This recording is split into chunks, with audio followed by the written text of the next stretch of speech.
nakaraan. Walang premyo to. Ano yung mga topic natin nakaraan? Diba? So kung napapansin ninyo, nakaraan ay, hindi ko alam kung pinapansin nyo ba or nakikinig lang talaga kayo. Or ang una nating topic ay pamumuhay Kristiyano. Diba? Sumunod doon ano? Tungkulin sa kapwa ano pa? Bilang pamumuhay bilang Kristiyano.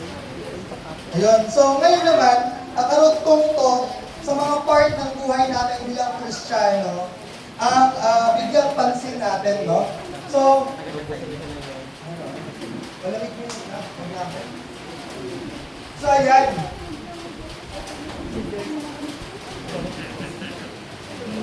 Pinuno ng pamahalaan. Pag sinabing pinuno ng pamahalaan, ano yung unang pumapasok sa isip ninyo? Pinuno ng pamahalaan. Ano unang pumapasok sa isip ng bawat isa? Pag sinabing pinuno ng pamahalaan? Leader. Sinong leader yung mga kilala ninyo? Kapag sinabing Pilipinas, sino yung pinaka-leader natin? Si? Si Buloy? Galing. Diba? Si Marcos. Diba? And ngayon, kapag sinasabi natin si Marcos, anong unang pumapasok sa isip natin? Corrupt daw, ganyan. And may ebidensya ba tayo? Meron naman itong may hearing na. So, sa bahay, sino yung pinaka-leader sa bahay? Tatay. Mama, papa. Diba? Pero kapag pag mas may authority, si papa. Mas nagsasalita lang si mama. Diba? Sa school, sino yung sa buong classmate ninyo, sino yung pinaka-leader ninyo? Yung may class president ba kayo? Diba? Sa buong classroom, sino yung pinaka-leader ninyo? Yung teacher ninyo. Sa lahat ng teacher naman, sino yung pinaka-leader nila? Sino? Principal. Sa church naman, sino yung pinaka-leader? So, lahat ng aspeto or lahat ng pinapipilusan natin ay may mga leader na naka-assign. Pastor, paano yung tanod? So, sa mababang kapuluan, leader din siya na kailangan nating sundin. Pero, kapag sa buong barangay, si kapitan. So, pinuno ng pamahalaan. Kung sabi sa Romans, ang bawat tao ay dapat pasakop sa mga pinuno ng pamahalaan. Sapagkat walang pamahalaan hindi mula sa Diyos at ang Diyos ang nagtatag ng mga pamahalaang umiiral. Manalangin muna tayo. Panginoon, marami pong salamat sa buhay ng bawat isa. Salamat, Panginoon, sa pag-ibig mo sa amin na patuloy namin nararamdaman araw-araw. Panginoon, tulungan niyo po ang bawat isa na maintindihan. Maunawaan namin ang iyong mga isalita. May sa puso namin, Panginoon, at may sa gawa, Panginoon, Lord God. At Lord, tulungan niyo po kami na patuloy kami magkaroon ng knowledge and wisdom, ng discernment, Panginoon, sa mga bagay, Panginoon, na dapat namin ayusin sa aming mga buhay. Pagpalain niyo po ang salita na mababasa namin ngayong hapon na ito at mapag-aralan namin na maging aral namin ito, Panginoon, upang mas mapabuti namin ang paglilingkod namin sa inyo. Tulungan niyo po kami, pagpalain niyo po ang bawat isa, itago niyo po ako sa inyong likuran upang kayo ang masamba namin, may pakilala namin, Panginoon, at papulihan sa hapon na ito. Binabalik po namin lahat ng papulit ng salamat sa inyo lang. In Jesus' name, Amen. So, sabi sa verse na to, 1, ang bawat tao ay dapat pasakop sa mga pinuno ng pamahalaan sapagkat walang pamahalaan hindi mula sa Diyos at ang Diyos ang nagtatag ng mga pamahalaang umiiral. So sinasabi dito na lahat ng pamahalaan ay nagmula sa Diyos at ang bawat tao ay pasakop sa mga pinuno ng pamahalaan. So lahat ba tayo tao dito? Pakitingin mo katabi? Tao naman, di ba? So, ibig sabihin, lahat tayo ay kailangan magpasakop sa pinuno ng pamahalaan. Hindi sinabi na kapag mabuti yung leader, hindi na yung sundin natin. Kapag masama yung leader, huwag nating sundin, huwag nating pakinggan. Di ba? Hindi sinabi, kapag pangit yung ugali ng leader, huwag nating sundin. Hindi sinabi kapag hindi mabait, hindi corrupt, huwag nating sundin. Ang sinasabi dito, lahat daw ng tao kailangan magpasakop sa pinuno ng pamahalaan Either mabuti siya o masama.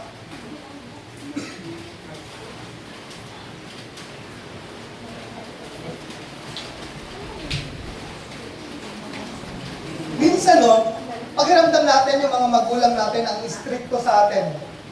May mga bata na nagtatanong, Pastor, ano ba yung susundin ko? Kasi sabi ng parents ko na hindi niya daw ako payagan magsimba kasi ginagabi na ako.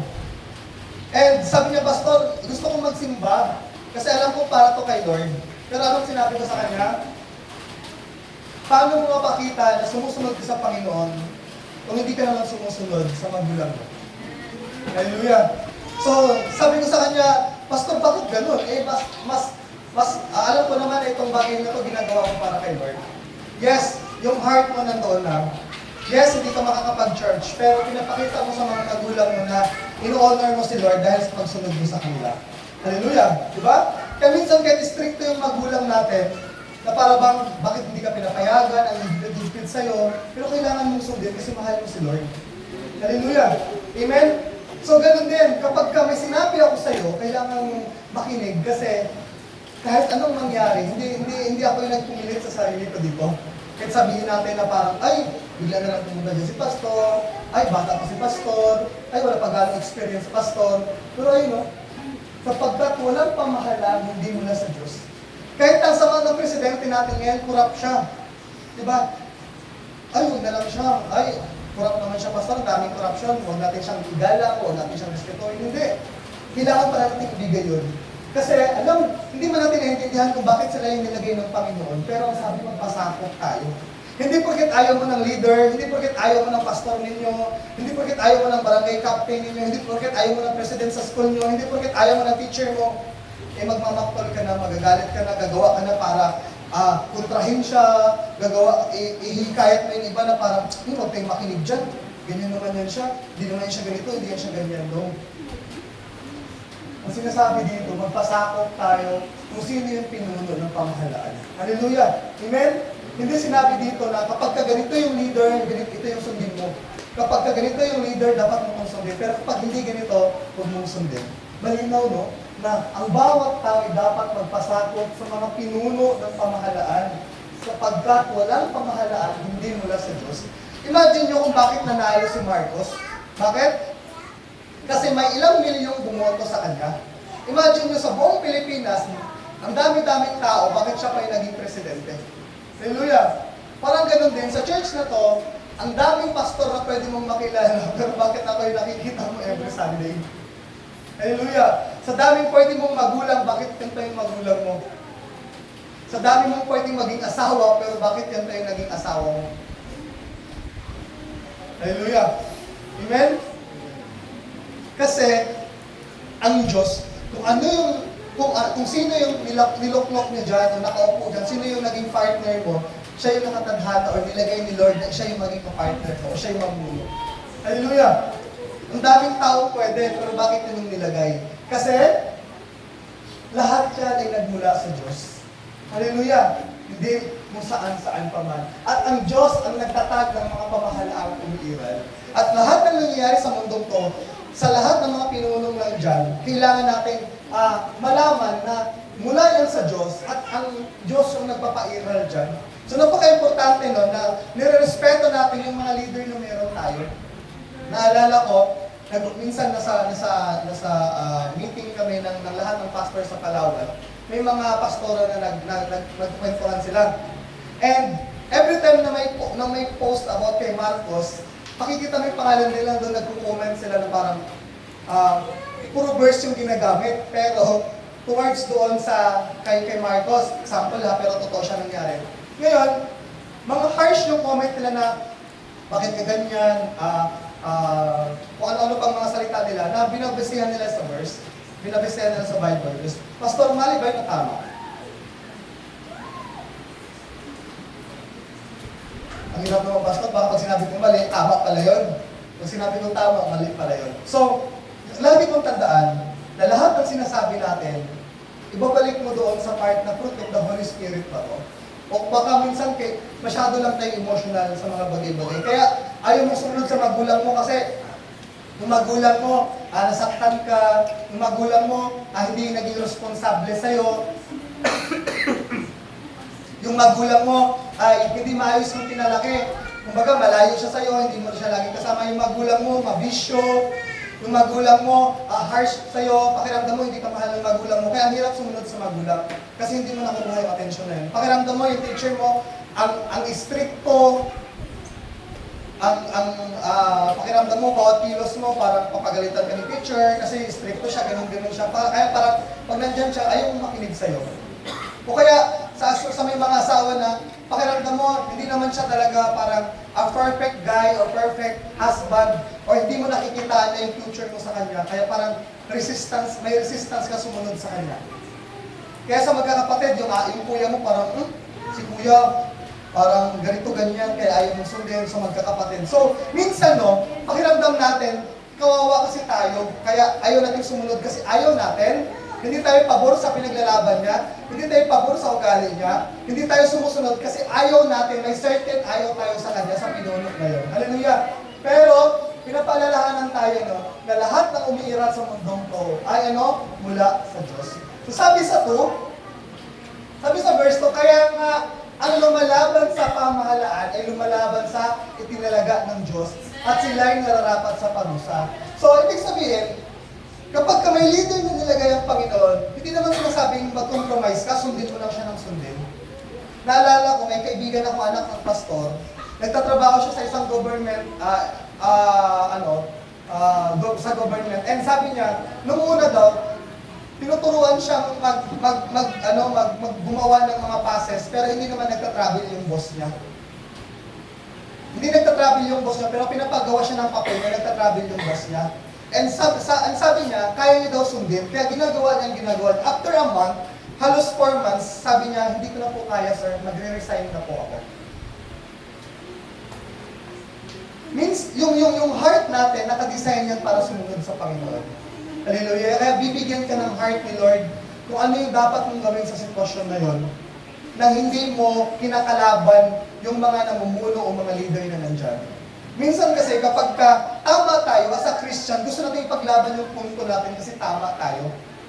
Kaya nagkakaroon ng mas malalim na hidwaan, na hindi pagkakaunawa, na hindi pagkakaintindihan. Kasi hindi naglalaban natin yung tama. Example, si Pastora, sa trabaho niya, kailangan niya sumunod either kung sino yung boss na superintendent ng Bucor. Diba? Kailangan niya sumunod kasi yun yung trabaho niya, ginagampanan niya. And may mga kilala din kami na nagtatrabaho doon na against doon sa pamahalaan, kaya gumagawa sila ng bulakbol. Diba? So, nung pinag-aaralan ko ito, nakita ko example si Pastora. Minsan kasi, kahit na yung leader na to ay hindi natin nakikitaan na talagang kahuwarang leader, ang ginagawa natin minsan gumagawa tayo ng mga bagay para mapansin tayo na oppose tayo sa leader. Kaya nagpapasikreto tayo ng mga bagay-bagay, gumagawa tayo ng ibang bagay na ma-address yung focus ng leader na to para magkaroon ng part na, ang gusto natin ay para makita to ng tao, para malaman niya ayaw ko sa kanila. Ganon din sa mga magulang ninyo, kaya kayo nagiging pasaway kasi kulang kayo ng atensyon na gusto ninyo. May bagay kayong inihingi sa magulang nyo, ayaw niyang ibigay, ayaw niya kaagad. Kaya ang gagawin nyo, magpapasaway tayo. Minsan, hindi tayo makikinig. Minsan, ang tamad-tamad natin. Pansin nyo kapag binigyan kayo ng bagay na gusto niyang sipag nyo sa bahay. Kapag paborito niyo yung teacher, ang bilis yung gumawa ng assignment. Pero kapag ayaw yung teacher na to, stricto kasi siya, tapos ganito siya magturo, ganito siya magturo, tinatamad kang gawin. Pero minsan, sinusunod mo kasi takot ka, pero hindi ka masaya. Nakukuha niyo? Sa mag-asawa, sa amin, nung panahon na si Pastora ay nagkakaroon kami ng adjustment sa isa't isa, alam niyo ba pinag-pray niya na, Lord, tulungan mo ko na irespeto si Pastor, kahit hindi ko nakikita yung ugali niya na kailangan na. Kasi alam ko may mga karakteristik ako na hindi maganda. And that time, ang ginawa niya, nagpasakot siya sa akin. That time, yung mga decision na ginagawa niya, kapag hindi niya kaya ng decision, tinatanong niya ako, Daddy, ano bang gagawin ko? And that time, doon ko na-realize na hindi pala ako nagiging magandang modelo as asawa kay Pastora. And nung nagpasakop siya sa akin, doon ako parang na-realize ko na, ay, nakuha ko na yung respeto na gusto kong makuha sa kanya. Kaya ako nagpusang loob akong mahambol doon sa harapan ni Pastor.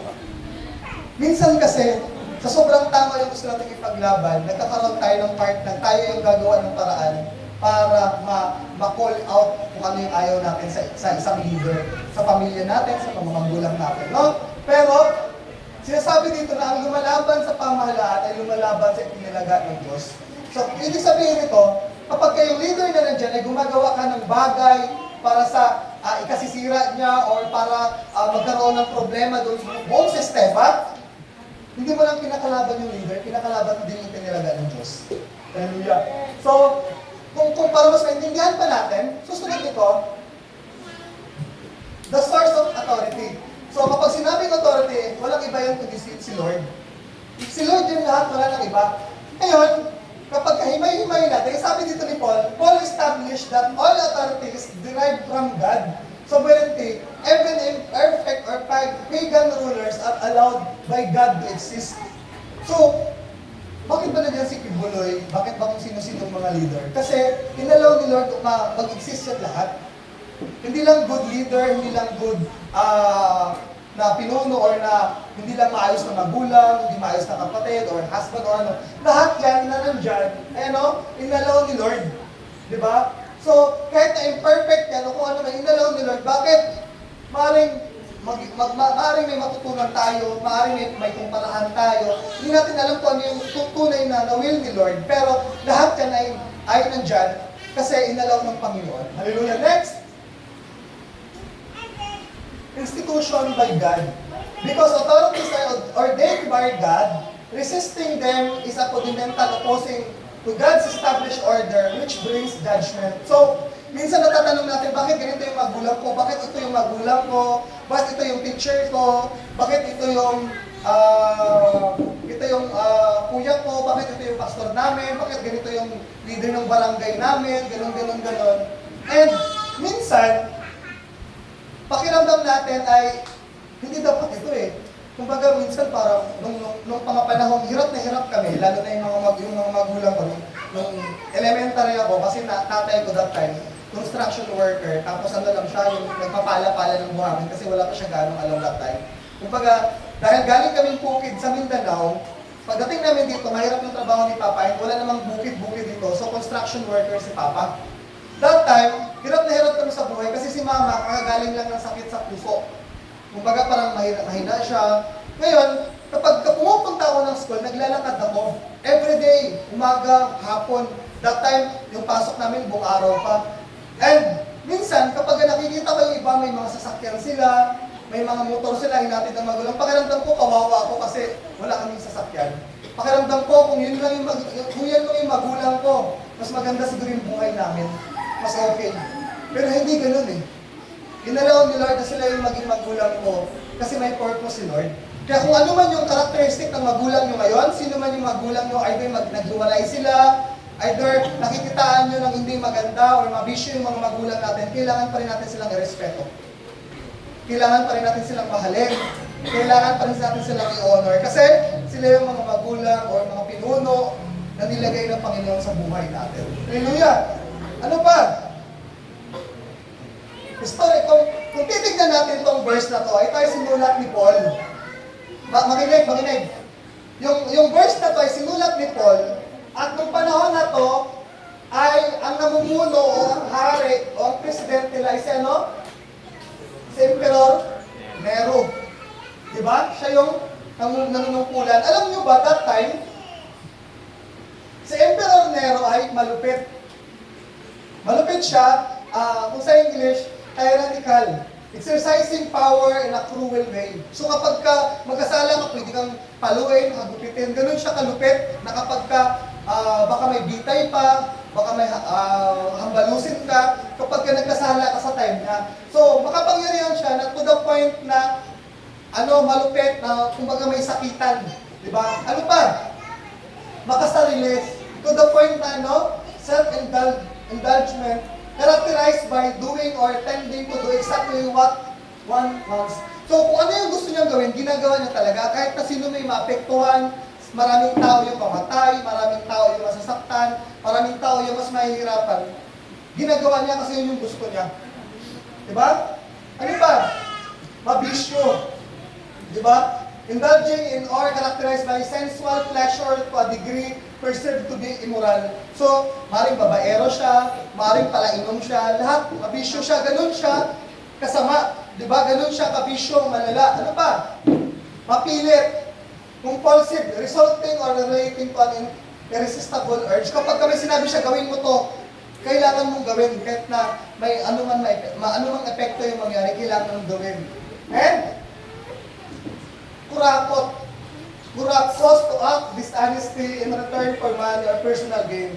Kumbaga, yung mga taxes, kahit hirap na yung mga tao. Hirap na yung mga tao. Pero ano sinabi ni Paul? Kung babalikan natin yung verse, sabi ni Paul, ay ano?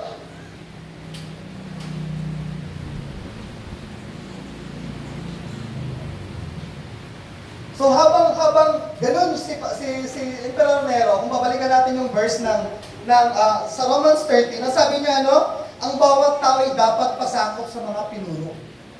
So pastor, ganun kasama, pero bakit sinabi ni Paul na magpasakop tayo? Hallelujah. Kasi alam din ni Lord na inalaw ni Lord na masulat ko kasi sa panahon ngayon wala tayong makitang perfect na tao. Lahat makasalanan. Pero ang gusto ng Panginoon na magkaroon tayo ng obedience na yung heart natin willing sumunod. Kaya hindi tayo nakatingin doon sa karakter ng tao, pero nakatingin tayo sa karakter ng Panginoon. Na sumusunod tayo bilang mahal natin yung Panginoon. Kaya gano'n natin igalang yung mga magulang natin, gano'n natin igalang yung mga boss natin, yung mga asawa natin, yung mga teacher natin, yung mga namumuno sa barangay, yung namumuno sa Pilipinas. Hallelujah. Amen? So, balik tayo doon.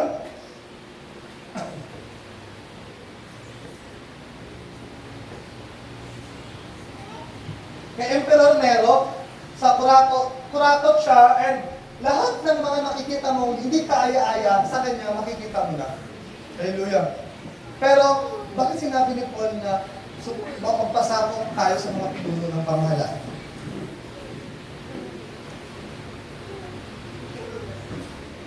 Alam niyo ba?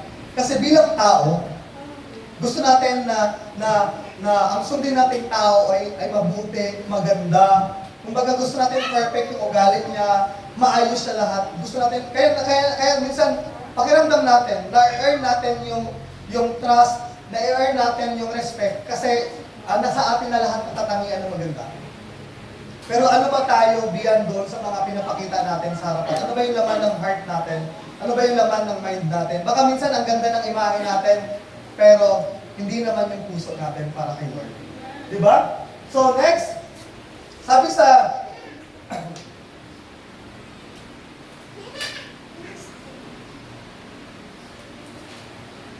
dito, this emphasizes that the command to submit is not dependent on the goodness or the ruler.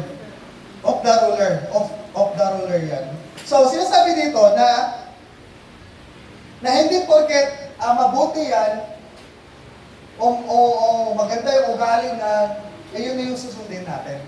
In-emphasize dito na kung sino yung tinalaga ng Panginoon, yung kailangan natin bigyan ng pagpapasakop natin. Hallelujah. Amen. Next, sabi sa 3, ang mga pinuno ay hindi dapat katakutan ng taong gumagawa ng mabuti. Ang mga gumagawa lamang ng masama ang dapat matakot. Kung ayaw mong matakot sa mga pinuno, gumawa ka ng mabuti at pararangalan ka nila. So, minsan, ano bang tingin natin sa mga leader natin? Diba? Ano bang tingin natin sa kanila? Natatakot ba tayo kasi baka pagsabihan tayo? Natatakot kasi tayo kasi may mga bagay tayo hindi natin pinapaalam sa kanila na against sa rules and regulation. Bakit tayo natatakot? Kasi may mga bagay tayo na baka pag nalaman ni leader or kung sino mang pinuno na yan, baka pwede tayong parusahan. Baka pwede tayong pagsabihan ng kung ano-ano, baka pangaralan tayo, baka tanggalin tayo, baka kung ano-ano pa yan. Pero, hindi ka dapat matakot kung ang ginagawa mo naman ay kabutihan. Hallelujah. Sa harapan ng Panginoon, ang intensyon na mabuti ay laging pinaparangalan ng Panginoon. Kahit na mabuti yung purpose natin, pero yung heart natin may deeper na gustong mangyari, may sariling intention, alam ng Panginoon yun. Kaya sa umpisa parang okay, pero katagalan ng katagalan nabibigatan ka or may nabibigatan. Kasi hindi naman talaga yung gusto ng Panginoon. Kailangan mo respeto kung sino yun dyan. Sasabi dito na sa 4, sila yung mga lingkod ng Diyos na Diyos para sa ikabubuti mo. Ngunit kung gumagawa ka ng masama, dapat kang matakot dahil sila'y may kapangyarihang magparusa. Sila'y mga lingkod ng Diyos na nagpaparusa sa mga gumagawa ng masama. So kaya yung mga magulang natin, pinapalo tayo kapag may mali tayo, kasi gusto ng mga magulang natin, malaman yung pagkakamali natin. Kaya minsan, as a pastor ninyo, yung iba nagsasabi ako na, ganito, ay ganyan. Kasi nga, nakikita ko kung ano yung magiging epekto ng kalaunan.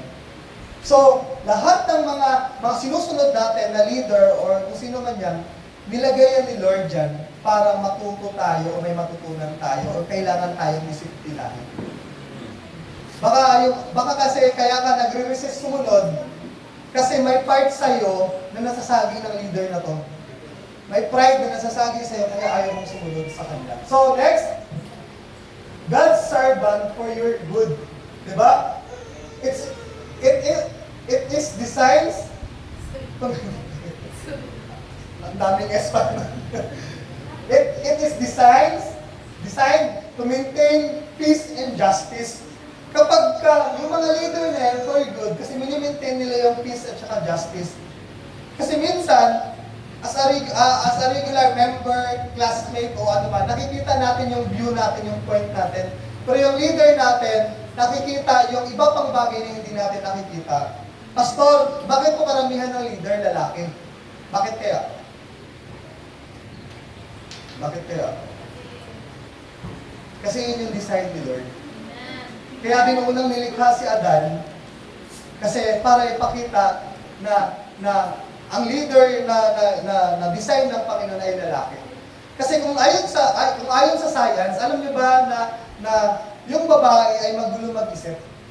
Marami siyang maiisip sa isang bagay, pero ang lalaki kaya namin magdesisyon ng agaran kahit hindi namin pinag-iisipan. So, ang lalaki mas may focus sa babae.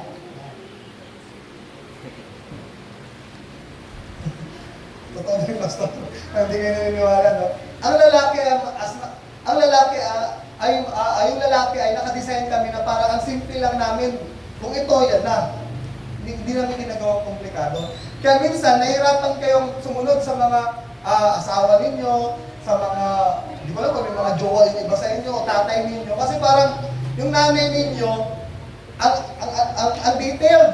Tapos yung tatay ninyo, parang walang hindi mo maintindihan kung ano yung, kung parang ang simple lang, pero yung nanay nyo parang detalyado, pero yung tatay mo, wag na. Ay, may order ka na yan, parcel mo na yan. Diba? So, lahat ng servant ay peace and justice yung gustong mangyari. Second, government has the right to enforce laws and punish wrongdoers. So, lahat yung mga leader natin, may kapangyarihang bigyan tayo ng discipline.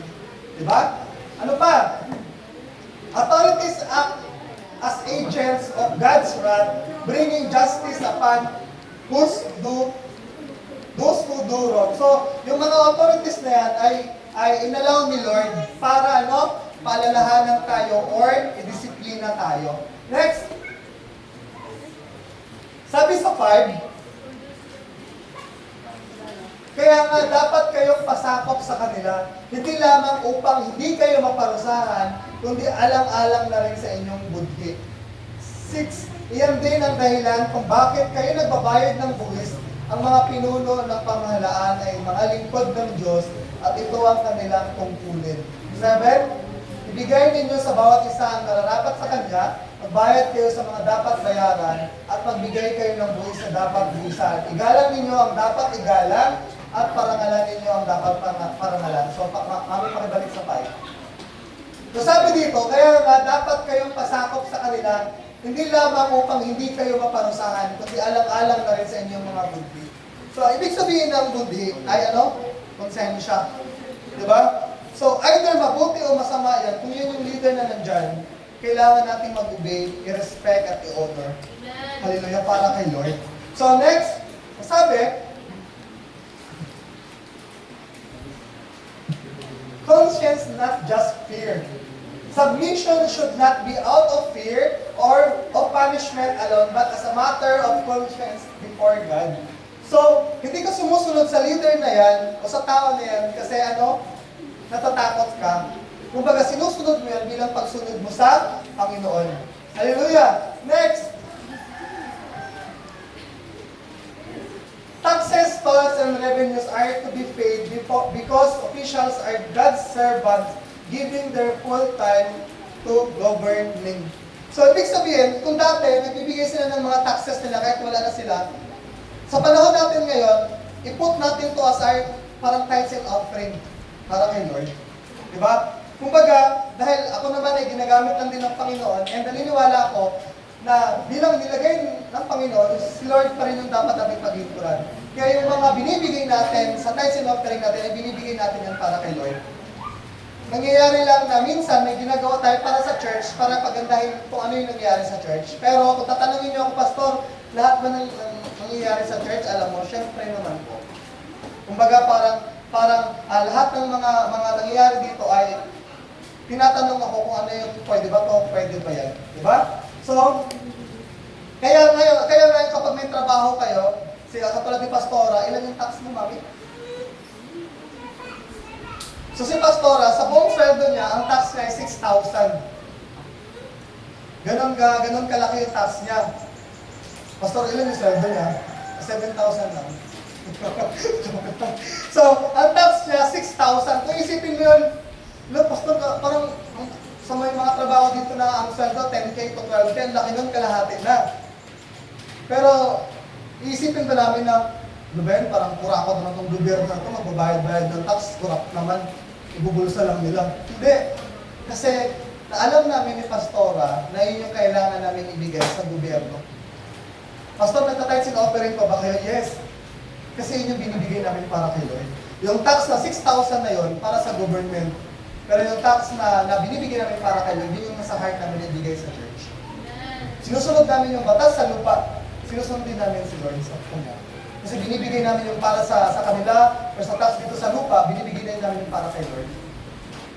Pero kung susumahin namin, mas malaki pa yung taxes na napupunta sa tax dito sa lupa kaysa kay Lord. Pero, thank you Lord, kasi natutunan namin mag-asawa na si Lord nagpo-provide lahat, kaya yung abundant yung heart namin na tumulong o magbigay para kay Lord. So next, respect and honor.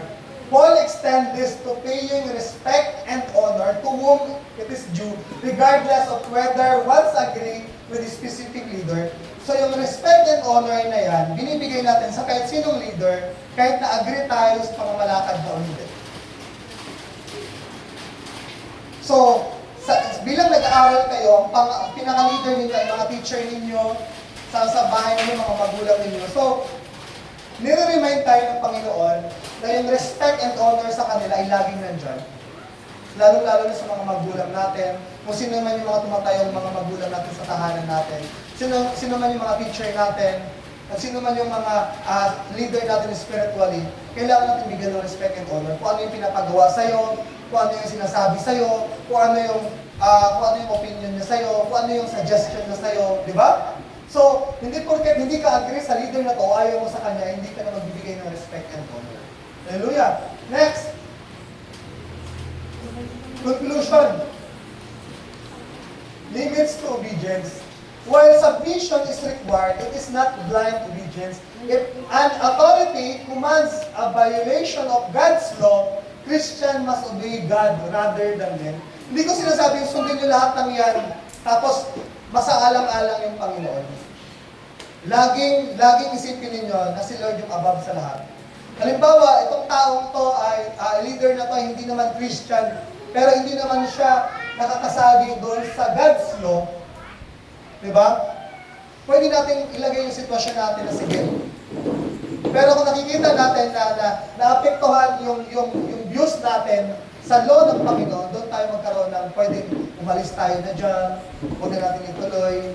Pero hindi ko sinasabi huwag nyo na i-respect and honor. Pwede kasi ipakita, kahit ayaw nyo sa taong to, hindi siya modelo, pero nagre-respect and honor ka. Sinusunod mo kung ano yung trabaho mo, sinusunod mo kung ano yung gagawin mo, binibigyan mo siya, hindi mo siya binibigyan ng pagkakataon, o hindi mo binibigyan na parang against ka sa kanya o ayaw na ayaw mo sa kanya. So, lagi mong tandaan na kahit sumusunod ka sa mga leader na yan, kailangan hindi ma-violate yung God's law. Kasi si Lord yung pinaka leader or pinaka pamantayan natin sa lahat ng leader. Pastor, paano po ngayon? Ang daming corruption, ang daming ganito, ang daming ganyan. Pansin nyo, lahat ng mga Kristiyano na deep yung heart nila, wala gaano sa government. Pansin nyo yan. Yung mga Kristiyano na dedicated talaga magbigay ng buhay sa Panginoon, hindi sila nagtatrabaho sa government. Hindi sa ayaw nila, kundi ayaw nilang masagi yung pride na sumunod nila sa Panginoon, sa pamantayan na to. So, bawat isa sa atin may pamantayan tayo. Kaya yung pamantayan natin ay bigayan ng Panginoon. Kung mag-stay ka ba dyan sa sistema na yan, o kailangan mo nang umalis. Next, active citizenship. Christians should be model citizens. Neither subversive nor rebellious, but instead active in supporting good governance. Hallelujah. Kahit na ayaw mo sa leader na yan, o kung sino man yan, huwag sana tayong gumawa ng bagay para magkaroon ng pag-aaklas o pagrarally o para mapatalsik o kung ano man. Hayaan natin yung Panginoon na gumawa ng paraan kung paano solusyonan yan. Minsan kasi, kahit na rebellious tayo, pinapakita natin nag-aaklas tayo, gumagawa tayo ng mga bagay-bagay para ma-oppose siya, maalis siya, mawala siya. Pero kung si Lord yung naglagay ng leader na yan, siya din yung ag-aalis ng leader na yan. Hindi natin trabahong magkaroon tayo ng parang tayo yung pasimula ng mga pasiklaban na yan. Diba? And active supporting good governance. So, bilang Kristiyano, gawin mo yung trabaho mo ng maayos kahit ayaw mo yung leader mo. Para ano? Makita ng ibang tao na mabuti pa rin yung ginagawa niya, maayos siya magtrabaho, maayos siya utusan, kahit na ayaw niya sa leader. Hindi porket ayaw mo, yung tinatamad-tamad ka na, pawala-wala ka na, tigas na ng ulo mo, di ba? Kumbaga, supporting governance, magmumula yun sa'yo.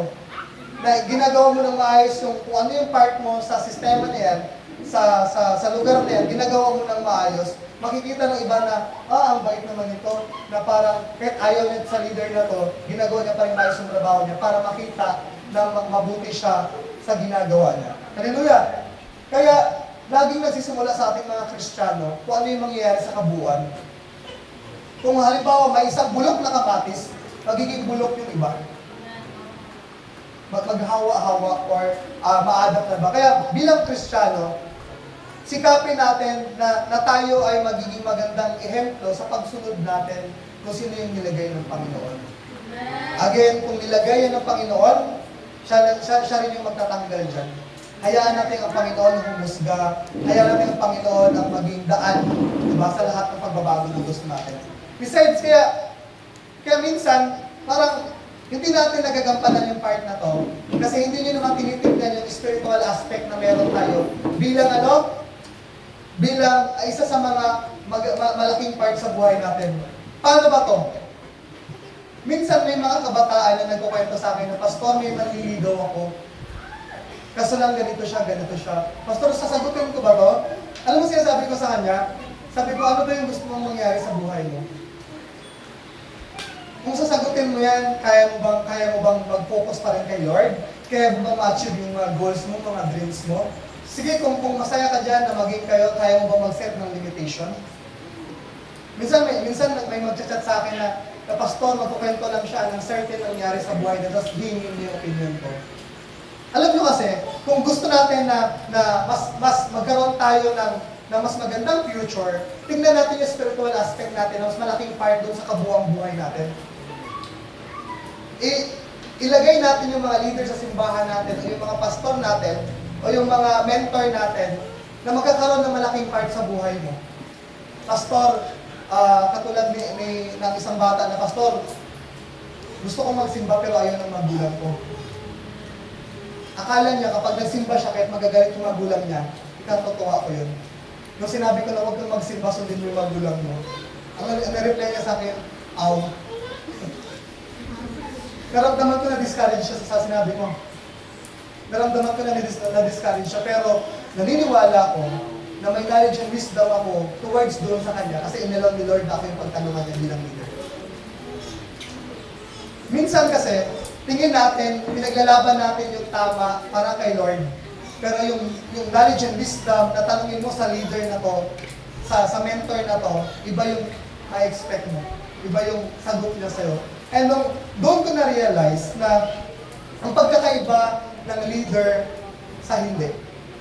Nung tinanong niya ako na, Pastor, gusto ko talaga magsimba, bahala na magalit yung magulang ko. Nung sinabi ko sa kanya, wag, sundin mo yung magulang mo. Alam niyo ba, nung sinabi niya aw, hindi na siya nag-reply, naramdaman ko nasaktan siya, akala niya hindi ako support sa kanya. Akala niya, hindi ko siya sinusuportahan kasi gusto niyang gawin para kay Lord.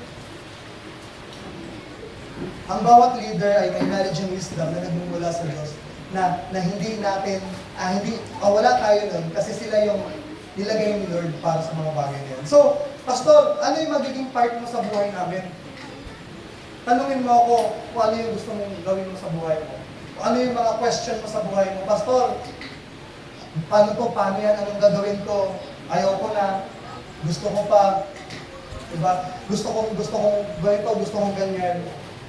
Kasi, bilang pastor ninyo, may counterpart ako sa buhay nyo kung ano yung magiging kayo in the future. Hindi lang kayo nakikinig every Sunday dito, tapos pag-uwi ng bahay nyo, kanya-kanya na tayo. Gusto ko maintindihan nyo thank you Lord, sa verse na to, na ang responsibilidad ko sa inyo, hindi lang ito iniligo. Responsibilidad ko rin kayo hanggang Monday, hanggang Saturday. Kaya kung ano yung, hindi ko naman kayo makikita sa bahay nyo, kung ano yung ginagawa nyo. Hindi ko kayo makikita sa school. Paano ko malalaman kung ano yung laman, kung ano yung mga bagay na pagkailangan yung desisyonan kapag kinausap nyo ako? Gusto paalalahanan ng Panginoon na magkaroon tayo ng pagkakaisa, na open tayo sa mga buhay-buhay natin. Na Pastor, ganito po yung nangyari. Pastor, ganito po yung nangyari. Pastor, ganito po yung nangyari. And kahit na gano'n pa kabigat yung mga bagay na yan, nandito kami as leader ninyo, as mentor ninyo, as pastor-pastora ninyo, sila ma'am nandyan para tulungan kayo. Hindi kasi natin binibigyan pansin yung spiritual life natin para maapektuhan yung buong buhay natin. Pakaramdam natin kapag spiritual life, kailangan maganda lang lagi, maayos lang lagi. Kaya minsan kulang ka sa encouragement kasi hindi ka naman nagpa-pray na, Pastor, may vision pa akong ganito, may addiction pa akong ganito, tulungan mo ako mag-pray. Pastor, nag-struggle ako sa part na to, tulungan mo naman ako. Kaya kami nandito, kaya kami tumatayong kuya ninyo, tatay ninyo, yung mga iba, lola ninyo, kasi kailangan namin kayong gabayan.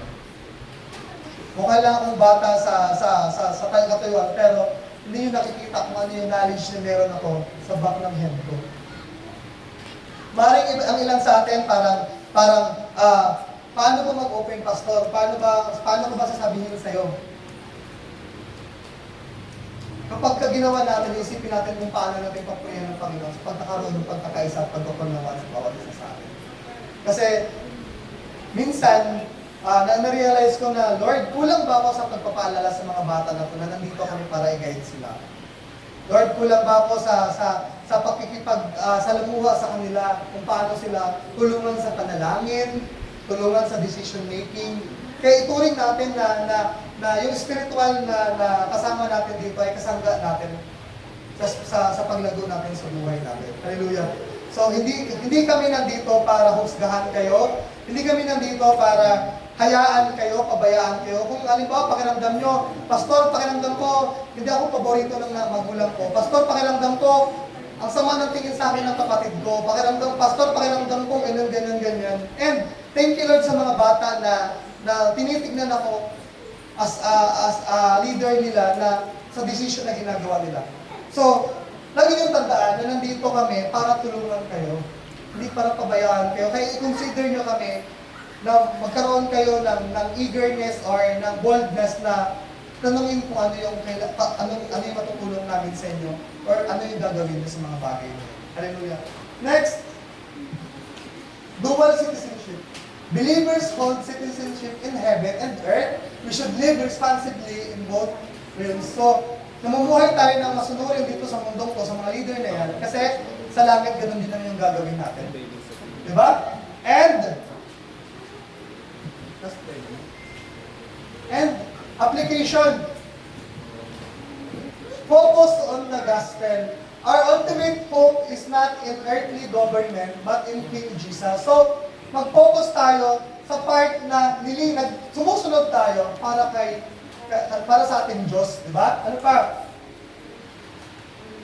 A godly, respectful, and submissive attitude that reflects our submission to God even in a world gone wrong. So, ibig sabihin, yung mga ginagawa nating pagsunod sa mga magulang natin, sa mga teacher natin, sa mga leader natin, mentor natin, pastor natin, kung sino man yung mga leader na parang pinuturing natin na may authority over sa atin, ginagawa natin yung attitude na pagsunod sa kanila, pag-submit sa kanila bilang paglilingkod natin sa Panginoon.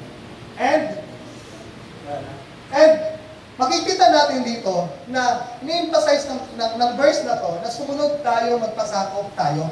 Di ba? Hindi porket ayaw natin sa tao na to, ayaw natin sa leader na to, ay ayaw na natin sumunod. Pinapalalahanan natin na ang pagsunod natin ay pagpapakita ng pagmamahal sa Panginoon. Hallelujah. And ituring natin na ang spiritual aspect ng buhay natin, ito yung makakapagpabago ng buong sistema ng buhay natin. Hallelujah. Kaya, minsan may nag-chat sa akin na pastor, nalilito siya sa identity niya, sa gender niya.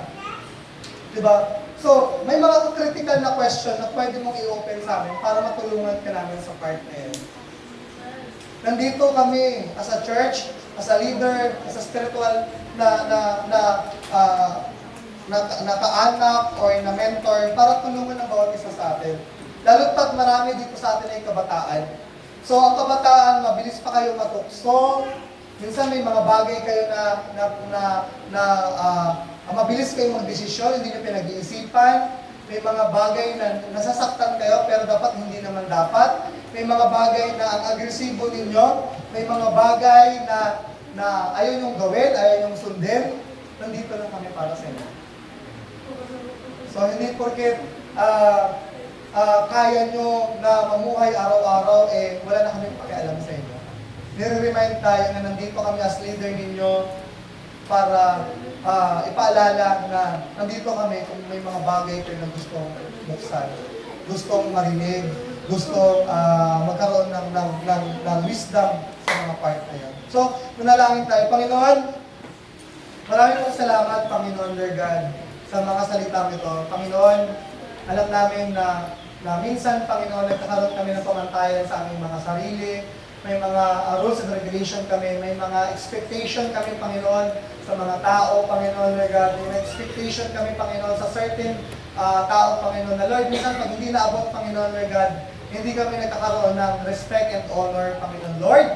Salamat, Panginoon, sa pagpapaalala, Panginoon, Lord God, na lahat ng mga leader na itinilaga mo, Panginoon, ay nagmula sa iyo, Panginoon, Lord God. Na ikaw ang naglagay, ikaw ang nag-orchestrate nito, Panginoon, Lord God. Lord, tulungan niyo po kami, Panginoon, Lord God, na sa loob ng aming mga tahanan, Panginoon, kung sino man, Panginoon, yung tumatayo ng aming magulang, ay sumunod at bigay namin ang aming respeto, Panginoon, ng buong puso, Panginoon. Lord, pagpalain niyo po ang mga kabataan ito sa lahat na nag-aaral, Panginoon, Lord God. Kung sino man, Panginoon, yung teacher nila, Panginoon, Lord God, ay bigyan nila ng honor and respect, Panginoon, Lord God, sa mga tinuturo dito, Panginoon, Lord God, sa mga bagay na ginagawa nito. Yun din sa mga teacher, Panginoon, na nandito. Kung ano, Panginoon, yung gustong mangyari ng principal nila, Panginoon, na doon yung heart nila, Panginoon, Lord God, upang i-respect at i-honor ko. Ganun din, Panginoon, ang simbahan ito, Panginoon, Lord God, nilagay mo ang mga leader dito, Panginoon, ang mga pastor dito, Panginoon, Lord God, na pagkaroon kami, Panginoon, ng pagkakaisa, pagmunawa, pag-intindihan, Panginoon, respect and honor, Panginoon, sa bawat isa sa amin. Panginoon, alam namin, Panginoon, Lord God, na ikaw ang aming pinaka-leader, Panginoon. Ikaw ang aming kailangan sambahin, purihin, Panginoon. Kaya Lord, patuloy mong paalalahanan ng bawat isa sa amin, Panginoon. Ang ginagawa namin pagsunod sa mga leader na tinalaga mo dito, Panginoon, ay pagsunod namin sa inyo. Tulungan niyo po kami, Panginoon, Lord God. Patuloy namin gawin ito, Panginoon, na may fruit of the Holy Spirit, Panginoon, Lord God. Hindi namin ginagawa ang mga bagay-bagay dahil sa sarili naming mga motibo, sarili naming mga intensyon. But Lord, tulungan niyo po kami, Panginoon, Lord God, na laging makita, Panginoon, yung kabutihan mo sa lahat ng sitwasyon. Pagpalain niyo po ang bawat isa. Bless niyo po kami, Panginoon. Tulungan niyo po kami kung paano namin na-apply sa aming buhay, Panginoon, yung mga natutunan namin ngayong araw na to. Tulungan niyo po kami na ma-practice namin ito, Panginoon.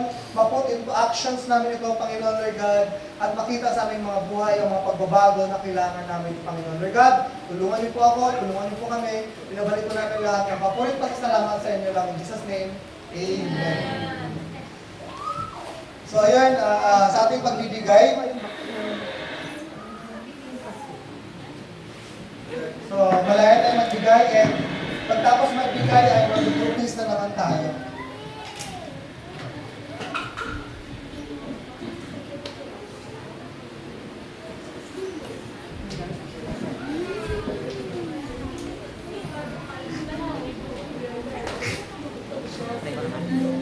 So, yun, magbigay na tayo ayon sa